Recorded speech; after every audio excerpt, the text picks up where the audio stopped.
اس course کا آغاز کرتے ہیں جس میں ہم آپ کو کمپیوٹر کے سافٹ ویئر، ہارڈ ویئر اور اس کے مختلف فیچرز کے بارے میں بتائیں گے۔ اس لیسن کو کرنے کے بعد آپ جان جائیں گے کہ کمپیوٹر کیا ہے، اس کے کیا فوائد ہیں، کمپیوٹر سے متعلق کون سی بیسک ٹرمز ہیں اور کمپیوٹر کی کتنی اقسام ہیں۔ چلیے اب ہم دیکھتے ہیں کہ کمپیوٹر کیا ہے۔ یہ کوئی جادو نہیں بلکہ وہ مشین ہے جسے انسان نے اپنے روزمرہ کام کو زیادہ آسانی اور بہتر طریقے سے کرنے کے لیے ایجاد کیا ہے۔ کمپیوٹر کا سب سے بڑا فائدہ یہ ہے کہ بہت زیادہ محنت اور وقت لینے والا کام انتہائی آسانی اور کم وقت میں کر دیتا ہے۔ اس کے علاوہ کمپیوٹر کی مدد سے کیے جانے والے کئی کام انسانی کام کے مقابلے میں زیادہ قابل بھروسہ ہوتے ہیں۔ ایک اور خاص سہولت جو کمپیوٹر ہمیں مہیا کرتا ہے وہ معلومات کا محفوظ کرنا ہے۔ مثلاً اگر آپ دنیا کی ساری لائبریریز کی کتابوں کے کانٹینٹس کو ایک جگہ پر محفوظ کرنا چاہتے ہیں تو وہ ایک بڑے کمپیوٹر میں سٹور کیے جا سکتے ہیں۔ آپ کے سامنے یہ ایک کمپیوٹر ہے۔ یہ ایک ایسی ڈیوائس ہے جسے ہم کچھ معلومات، ہدایات یا ڈیٹا دیتے ہیں۔ کمپیوٹر دی جانے والی معلومات پر کچھ کام کرتا ہے اور پھر ہمیں مطلوبہ نتائج یا ریزلٹس فراہم کرتا ہے۔ یہ کمپیوٹر کا ایک مختصر سا تعارف تھا۔ کمپیوٹر سے متعلق کچھ ایسی بیسک ٹرمز بھی ہیں جن کا جاننا بہت ضروری ہے اور جو ہمارے کورس میں کثرت سے استعمال ہوں گی، جیسے input, output, software, hardware اور انٹرنیٹ وغیرہ۔ سب سے پہلے ایک بہت عام استعمال ہونے والی ٹرم ان پٹ ہے۔ ان پٹ کے معنی کسی سسٹم کو کوئی چیز یا ڈیٹا فراہم کرنا ہے۔ کمپیوٹر ان پٹ سے مراد کوئی ایسی چیز یا ڈیٹا ہے جو ہم کمپیوٹر کو فراہم کرتے ہیں۔ روزمرہ زندگی میں اس کی مثال ایک جوسر کی لی جا سکتی ہے جس میں ہم مختلف قسم کے پھل ڈالتے ہیں۔ جوسر ان پھلوں کا رس نکال کر گودا علیحدہ کر دیتا ہے۔ غور کریں، یہ پھل جوسر کے لیے ان پٹ ہے۔ وہ چیز جو کمپیوٹر کو ان پٹ دینے کے لیے استعمال ہوتی ہے وہ ان پٹ ڈیوائس کہلاتی ہے۔ جیسے کی بورڈ ایک ان پٹ ڈیوائس ہے کیونکہ یہ کمپیوٹر کو ڈیٹا دینے کے کام آتا ہے۔ بالکل اسی طرح اگر ہم اپنے جوسر کی ایگزامپل دوبارہ دیکھیں تو کسی جوسر کے اندر آپ کو پھل ڈالنے کے لیے ہاتھ استعمال کرنا پڑتا ہے۔ اس کا مطلب یہ ہوا کہ ہاتھ جوسر کے لیے ان پٹ ڈیوائس ہے۔ عام طور پر استعمال ہونے والی کمپیوٹر کی ان پٹ ڈیوائسز میں کی بورڈ، ماؤس اور اسکینر وغیرہ شامل ہیں جن کی تفصیل آپ اگلے لیسن میں دیکھیں گے۔ کمپیوٹر استعمال کرنے کی بنیادی وجہ اس سے کوئی انفارمیشن یا ریزلٹس حاصل کرنا ہے، تو اگلی بہت عام استعمال ہونے والی ٹرم آؤٹ پٹ ہے۔ کمپیوٹر جو ہمیں انفارمیشن یا ریزلٹس دیتا ہے اسے ہم آؤٹ پٹ کہتے ہیں۔ سو آؤٹ پٹ کا مطلب ہوا کچھ نکالنا یا مہیا کرنا۔ مثال کے طور پر کسی ٹیوب ویل سے حاصل ہونے والا پانی ٹیوب ویل کی آؤٹ پٹ کہلاتی ہے اور جوسر سے نکلنے والا جوس جوسر کی آؤٹ پٹ کہلاتی ہے۔ اسی طرح تھریشر سے نکلنے والے گندم کے دانے تھریشر کی آؤٹ پٹ ہیں۔ وہ چیز جو آؤٹ پٹ حاصل کرنے کے لیے استعمال ہوتی ہے اسے آؤٹ پٹ ڈیوائس کہتے ہیں۔ مثلاً جوسر کی مثال میں گلاس یا کپ آؤٹ پٹ ڈیوائس ہے کیونکہ اس کے ذریعے ہمیں جوسر میں سے آؤٹ پٹ مل رہی ہے، یعنی جوس۔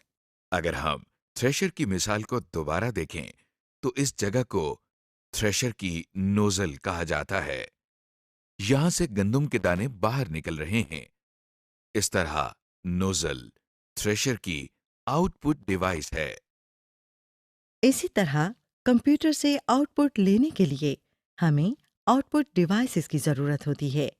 عام استعمال ہونے والی کمپیوٹر آؤٹ پٹ ڈیوائسز میں پرنٹر، مانیٹر اور اسپیکر شامل ہیں۔ ابھی تک ہم نے جن ٹرمز کے بارے میں بات کی ان میں ان پٹ ڈیوائسز، آؤٹ پٹ اور آؤٹ پٹ ڈیوائسز شامل ہیں۔ اب جو ہم نیکسٹ ٹرم دیکھیں گے وہ پروسیسنگ یا کمپیوٹر پروسیسنگ ہے۔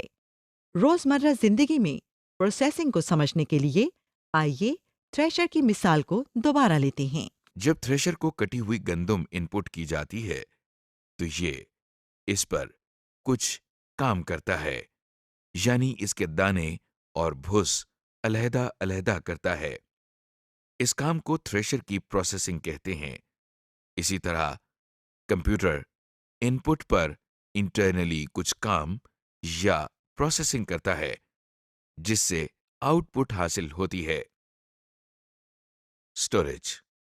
اس کے علاوہ کمپیوٹر کے اندر انفارمیشن کو سٹور کرنے کی بھی صلاحیت موجود ہے۔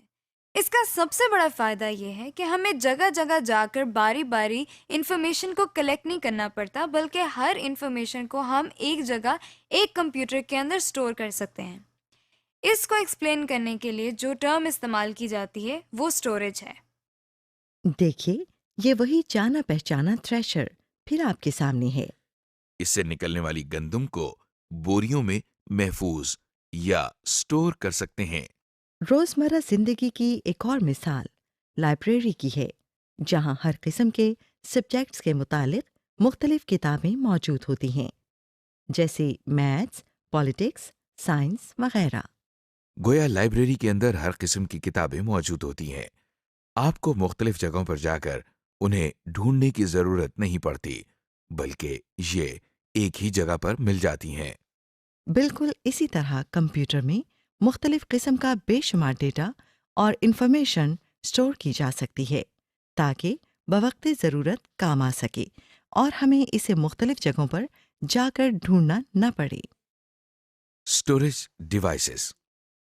کمپیوٹر میں انفارمیشن کو سٹور کرنے کے لیے کچھ اسٹوریج ڈیوائسز ہوتی ہیں جن کی تفصیل ہم آپ کو اگلے لیسنز میں بتائیں گے۔ اس سے متعلق چند نام آپ ذہن نشین کر لیں۔ مثلاً اس میں ROM, RAM, hard disk, memory cards, U S B disk, C Ds اور ڈی وی ڈیز شامل ہیں۔ اسٹوریج ڈیوائسز آپ کی چیزوں کو ایک جگہ محفوظ رکھنے کے لیے استعمال ہوتی ہیں۔ عام زندگی میں اس کی کئی مثالیں موجود ہیں، جیسے آپ کے کچن میں مختلف مسالہ جات کو سٹور کرنے کے لیے کیبنٹ استعمال ہوتی ہے۔ اگلی ٹرم جس کا ہم ذکر کر رہے ہیں وہ ہارڈ ویئر ہے، مطلب وہ چیزیں جنہیں آپ چھو سکتے ہیں اور جن کی مدد سے مختلف کام کیے جاتے ہیں۔ آپ نے چائے کا چمچ تو دیکھا ہوگا، جی چائے کا چمچ بھی ایک ہارڈ ویئر ہے۔ اگر آپ اس ہارڈ ویئر کو چائے کے اندر چینی ڈالنے کے لیے استعمال کریں تو وہی ہارڈ ویئر ایک ان پٹ ڈیوائس کا کام کرتا ہے۔ اسی طرح اگر آپ ایک پانی کی بالٹی کو پانی نکالنے کے لیے استعمال کریں تو وہی بالٹی آؤٹ پٹ ڈیوائس کا کام کرتی ہے۔ اسی طرح کمپیوٹر میں اب تک ہم نے جن ان پٹ، آؤٹ پٹ اور اسٹوریج ڈیوائسز کا ذکر کیا وہ کمپیوٹر کا ہارڈ ویئر کہلاتی ہیں۔ اب سوال یہ پیدا ہوتا ہے کہ کمپیوٹر اپنے ہارڈ ویئر ڈیوائسز یا آؤٹ پٹ اور ان پٹ ڈیوائسز کو کس طرح استعمال کرتا ہے؟ اس سوال کے جواب میں ہمارے سامنے ایک نئی ٹرم آتی ہے جسے ہم سافٹ ویئر کہتے ہیں۔ سافٹ ویئر سے مراد وہ ہدایات ہیں جن کی مدد سے کمپیوٹر اپنے ہارڈ ویئر کو استعمال کرتا ہے۔ یہاں اگر آپ غور کریں تو ہدایات سے مراد وہ چیزیں جنہیں آپ سوچ تو سکتے ہیں، لکھ بھی سکتے ہیں، لیکن آپ چھو نہیں سکتے۔ سافٹ ویئر بھی بالکل ایسی ہی چیز ہے جسے نہ تو آپ چھو سکتے ہیں اور نہ ہی اس کا کوئی وزن ہے، اور نہ ہی یہ ہارڈ ویئر کی طرح نظر آتا ہے، لیکن یہ کمپیوٹر کو استعمال کرنے میں ایک بہت اہم کردار ادا کرتا ہے۔ اس کی مثال ہم یوں لے سکتے ہیں کہ جب آپ اپنا کمپیوٹرائزڈ آئی ڈی کارڈ بنوانے جاتے ہیں تو آپریٹر ایک ان پٹ ڈیوائس کے ذریعے سارا ڈیٹا اپنے کمپیوٹر کو فراہم کرتا ہے۔ کمپیوٹر اس ڈیٹا کو ان پٹ کے طور پر لیتا ہے اور اس کو انفارمیشن میں تبدیل کر دیتا ہے، پھر اس کو کارڈ پر لکھنے کے لیے ایک خاص ترتیب دیتا ہے، یعنی یہ دیکھتا ہے کہ کارڈ پر کون سی انفارمیشن پہلے آئے گی اور کون سی بعد میں۔ اس طرح جب کمپیوٹر ہمیں کمپیوٹرائزڈ شناختی کارڈ آؤٹ پٹ کے طور پر دیتا ہے تو اس کے لیے بھی سافٹ ویئر ہی استعمال ہوتا ہے۔ اب تک ہم نے کمپیوٹر کے کچھ فوائد اور کچھ اہم ٹرمز کو دیکھا ہے۔ اب ہم دیکھیں گے کہ کمپیوٹر کی کون سی اقسام ہیں۔ کمپیوٹر کو جن بنیادی اقسام میں تقسیم کیا جاتا ہے وہ کچھ اس طرح ہیں۔ Supercomputers, mainframe computers, server, microcomputer, game consoles, mobile computers and mobile devices, اور embedded computers۔ Supercomputers. سب سے پہلے کمپیوٹر کی ٹائپ سپر کمپیوٹر ہے۔ یہ وہ کمپیوٹرز ہیں جو سب سے زیادہ تیز رفتاری سے اپنا کام سر انجام دیتے ہیں۔ یہ کمپیوٹرز ایک وقت میں ایک ہی کام کرتے ہیں، لیکن انتہائی ایکوریسی کے ساتھ۔ چونکہ یہ کمپیوٹرز بہت زیادہ طاقتور ہوتے ہیں، اس لیے ان کی قیمت بھی زیادہ ہوتی ہے۔ کچھ مشہور سپر کمپیوٹرز میں ٹائٹین، ٹیانی 2 اور کے کمپیوٹر شامل ہیں۔ مین فریم کمپیوٹرز۔ سپر کمپیوٹر سے چھوٹے اور ذرا سی کم رفتار رکھنے والے کمپیوٹرز کو ہم مین فریم کمپیوٹرز کہتے ہیں۔ لہذا نیکسٹ ٹائپ جو کمپیوٹرز کی آپ دیکھ رہے ہیں وہ مین فریم کمپیوٹرز ہیں۔ یہ کمپیوٹرز سائز کے لحاظ سے بھی بڑے ہوتے ہیں، اسی لیے ان میں زیادہ انفارمیشن کو اسٹور کرنے کی صلاحیت موجود ہوتی ہے۔ اس کے ساتھ ساتھ مین فریم کمپیوٹرز قیمت میں بھی بہت مہنگے ہوتے ہیں۔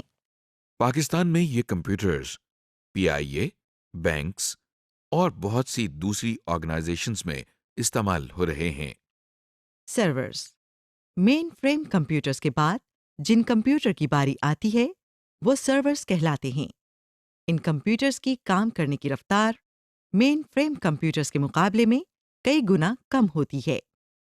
سرورز کا بنیادی کام ہارڈ ویئر، سافٹ ویئر اور نیٹ ورک پر موجود ریسورسز تک رسائی کنٹرول کرنا ہے، یعنی بہت سارے کمپیوٹر نیٹ ورک کے ذریعے سرور کے ساتھ منسلک ہوتے ہیں، اور وہ سرور کے ذریعے ہارڈ ویئر، سافٹ ویئر اور دوسرے ریسورسز تک رسائی حاصل کرتے ہیں۔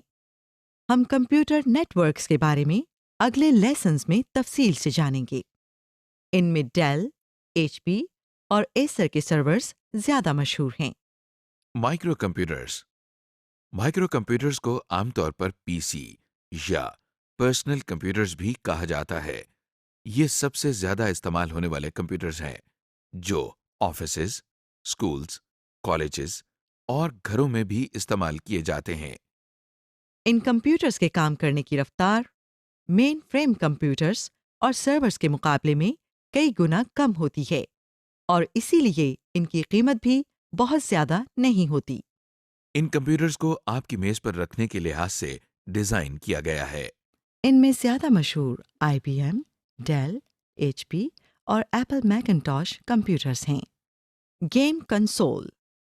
گیم کنسول ایک ایسی کمپیوٹنگ ڈیوائس ہے جس پر ایک یا ایک سے زیادہ افراد ویڈیو گیم کھیل سکتے ہیں۔ یہ پورٹیبل ڈیوائسز ہوتی ہیں، یعنی ان کو آسانی سے ایک جگہ سے دوسری جگہ لے جا سکتے ہیں۔ کچھ مشہور گیم کنسول میں مائکروسافٹ کا Xbox 360، نائنٹینڈو کا وائی اور سونی کا پلے اسٹیشن شامل ہیں۔ Mobile computers. موبائل کمپیوٹر ایک ایسا کمپیوٹر ہے جسے آپ آسانی سے ایک جگہ سے دوسری جگہ لے جا سکتے ہیں۔ ان کی کمپیوٹنگ پاور تقریباً پرسنل کمپیوٹر جیسی ہوتی ہے۔ موبائل کمپیوٹر کی مثال لیپ ٹاپ کمپیوٹر یا نوٹ بک کمپیوٹر ہیں۔ Mobile devices. موبائل ڈیوائس ایک ایسی کمپیوٹنگ ڈیوائس ہے جو کہ آسانی سے آپ کے ہاتھ میں سما سکتی ہے۔ ان کی کمپیوٹنگ پاور پرسنل کمپیوٹر سے ذرا کم ہوتی ہے۔ موبائل ڈیوائس میں اسمارٹ فونز، ای بک ریڈر اور ڈیجیٹل کیمراز شامل ہیں۔ Embedded computer. امبیڈڈ کمپیوٹر ایک ایسا کمپیوٹر ہوتا ہے جسے کسی پروڈکٹ میں ایک کمپوننٹ کے طور پر استعمال کیا جاتا ہے، کیونکہ یہ کسی بڑی پروڈکٹ کا ایک حصہ ہوتے ہیں، اس لیے ان کا سائز بہت چھوٹا ہوتا ہے اور ان کی کمپیوٹنگ پاور بھی بہت کم ہوتی ہے۔ DVD پلیئر، ڈیجیٹل TV اور فوٹو کاپی مشینز چند ایسی پروڈکٹ ہیں جن میں امبیڈڈ کمپیوٹر استعمال ہوتے ہیں۔ جی، تو اب تک ہم نے ماڈیول 1 کے اس حصے میں جن چیزوں اور کانسیپٹس کو ڈسکس کیا وہ یہ بات ظاہر کرتی ہیں کہ کمپیوٹر ہماری زندگی میں کیا کردار ادا کرتا ہے اور کتنا ضروری ہے۔ سمری۔ جی، تو اب تک ماڈل 1 کے اس حصے میں ہم نے جن چیزوں اور کانسیپٹس کو ڈسکس کیا وہ یہ بات ظاہر کرتا ہے کہ کمپیوٹر ہماری زندگی کے لیے کتنا اہم ہے۔ ماڈل 1 کے اس حصے میں ہم نے دیکھا کہ کمپیوٹر کیا ہے، یہ ہماری روزمرہ زندگی میں کس طرح استعمال ہوتا ہے اور اس کے کیا فوائد ہیں۔ ہم نے کمپیوٹر سے متعلق مختلف اہم ٹرمز کو دیکھا جیسے input, out put, storage وغیرہ۔ اس کے علاوہ ہم نے یہ بھی دیکھا کہ کمپیوٹر کے مختلف اقسام کون سی ہیں۔